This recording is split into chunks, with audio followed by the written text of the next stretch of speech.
So tell me what you see happening in the next 10 years, forecast out for us in your own life as well as maybe, extrapolate it out a little bit across, the entire body.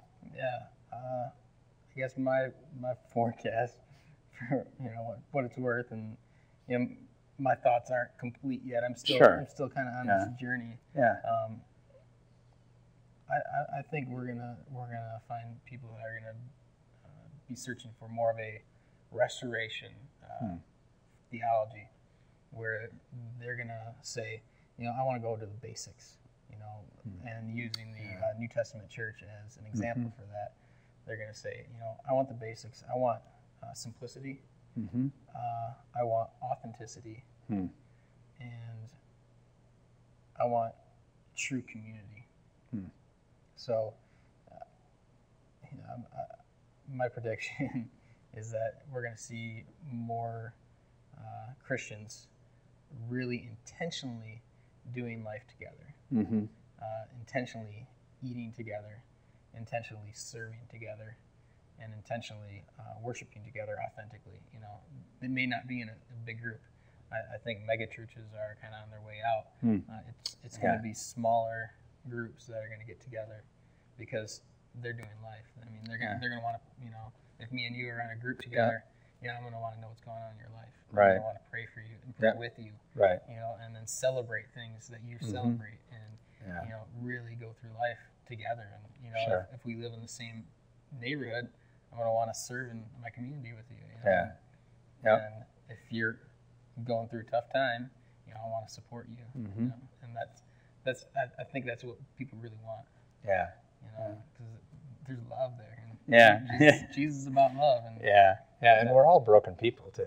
We're all broken. So having a brother around you that can support you, particularly in the tough times, is is a great thing. Now, I just in the last couple of days read a statistic from the Barna Group, and I might be a little off on my numbers, so you may have to go ahead and Google this. Statistics are mostly made up anyway. Yeah, exactly. Well, Barna's usually pretty good, but something like 9% of Protestants are involved in a home church. Yeah. And I found that extremely shocking. Obviously I'm very aware of the home church movement and have been involved in a home church and so forth. But I was really surprised to hear, that many people are doing home church. Yep. Do you see that as a continuation of?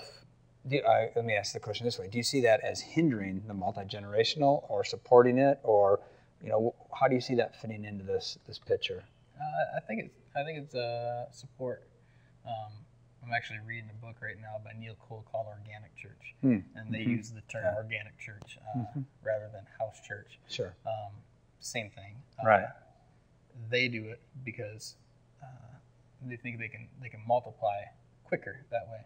They try to keep their organic church to about 16 people, and when they start getting bigger than that, then they encourage somebody from that group to go and start another one. Sure. I mean, and it's amazing. They call it church multiplication. Instead of trying to get more Christians come to your church, right, or trying to find people to witness to and bring them to Christ, and then have them come to your church. I mean, they're trying to start churches all over in different places. I think it's a great encouragement, because organic churches, you can have that dichotomy of ages pretty easily, because they're it's in a comfortable environment, because it's usually in a home, but organic churches actually meet all over the place. But it's a comfortable environment. It's small. It's a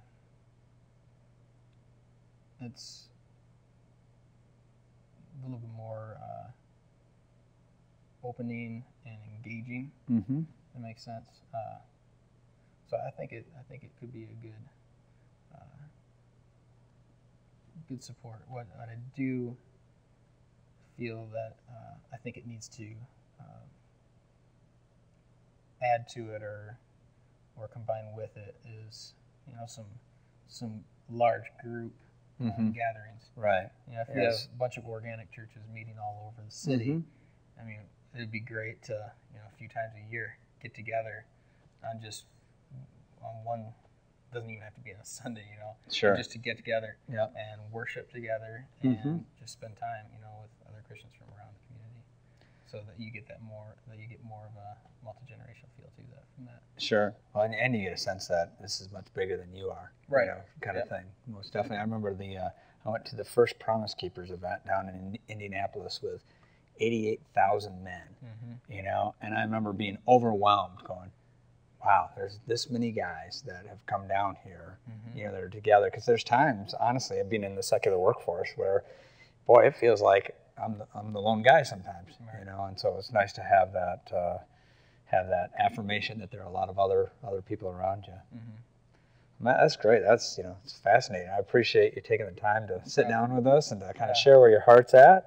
Yeah, I hope to get a blog out for this pretty soon and all right, finish completing my thoughts and. Yeah.